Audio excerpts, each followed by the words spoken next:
Mommy, let's push talk in here. Yeah. Let's push talk. Mm-hmm. Oh. Hey, beautiful biscuits. Welcome back to the Wholesome channel. Wholesome Feed channel. In Mommy. Oh, yeah. Are you sharing your tips? Yes. Gentle life hacks for a happy life? Yes. I like it. So hello today. I thought I would talk about something that I've been working on, which is how to live a more authentic life.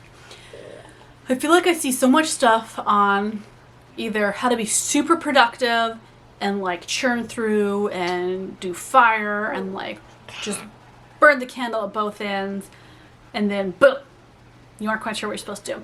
Or on the other hand, I see a lot of, don't fall in the productivity loop, kind of tune in, drop out kind of vibe. And I'm kind of curious more about how do we just live, as Para does, a very authentic life. Okay, let's do this. Oh, that's hard for them to hear me, so if we could just listen with our ears and not make the little sound, that would be good. Okay. Okay, I love you. Uh-oh. Because, boy, it's hard to be authentic, isn't it? Us millennials, everybody monetizes all their hobbies. They have so much, I feel like this is a generation of just huge internal anxiety and stressors and little faith in the future and confusion about so much of their roles in the world that it's kind of hard to be authentic. How do you find that grain of your primal true self? Oh, are you going, my love, or do you want to hang out? You can come hang out. Oh, okay.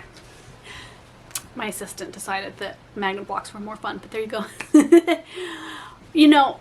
Finding that primal grain of our true selves, of what we really are and who we truly are, I think the first thing you gotta do is accept mistakes. That it is okay to fail. It is okay to make big mistakes. It is okay to just fail spectacularly in life, but it's not okay to let that fear of making mistakes or that fear of failure stop you from living so vividly. And, I've had seasons of just fearlessness where I look back and I think, boy, did I have a lot of faith in myself. How did I get through that so just blindly faithful? I was like, I can do this, no fear. And then I've had seasons of life where, that fear of making mistakes comes in. And always, bar none, the things that I end up actually regretting are not mistakes I make or failures instead of accomplishments. They are times I was too timid or too worried to just go for it, to manifest the big thing, to dream the big, beautiful things. Because what the heck, you cannot live authentically if you are legitimately so scared of making mistakes. Because mistakes are part of life. I mean, anyone that tells you I never made any mistakes, everything was perfectly calculated and went wonderfully for me, maybe they're telling the truth, but are they living their most authentic, happy life? Or are they in this shell of safety where they calculate the risk benefit for everything and they're never really living their primal, basic, fabulous fantasy of life?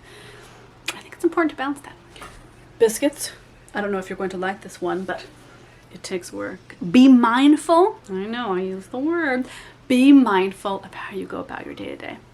So this is something that I have really, really put time and effort into working on, is being mindful of how I go through my day.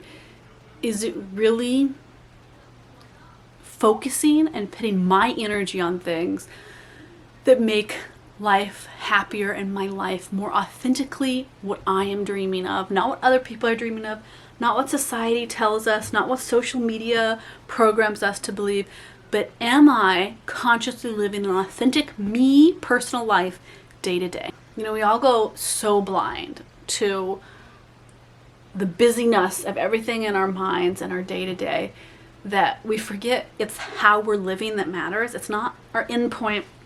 It's not an abstract goal. It's not some big, beautiful thing that we are manifesting in our lives. It is how we had a technical error there. Oh, of course. There you go. Is that better? Oh, you look beautiful though. I really think it's important to look at the how of how we are living, because I know that when I have gone off track for what I truly dream to manifest in life, it's because I'm not being mindful of living authentically and what that actually means. The steps each day, from brushing my teeth to tucking my head in at night on a pillow Am I taking steps that are truly authentically me? This is maybe the hardest one for me. I might be in a season of life where this is like the lesson God keeps trying to teach me, is to get comfortable with the embarrassing, shameful, cringy, weird parts of you that you are uncomfortable with. Whatever that is. Oh, you going again? No. We just look at this. Oh, of course you can look at that. Yes. That is really hard. And it takes a lot of digging into, our inner child. And then once we heal that, digging into our inner primal being and figuring out what are the things that we have signaled ourselves to push down to be less authentic but to fit in more. To be more successful, happier, and have more friends. To go with the flow, to not stand out. And you cannot be authentic if you are always hiding or shying away from the parts of you that make you feel uncomfortable. It's one of the big life tasks you can give yourself that is so beautiful and so transformative. And can I say, Biscuits, if you are one of my manifestive mamas on Patreon, that this in particular is so helpful for learning to manifest things.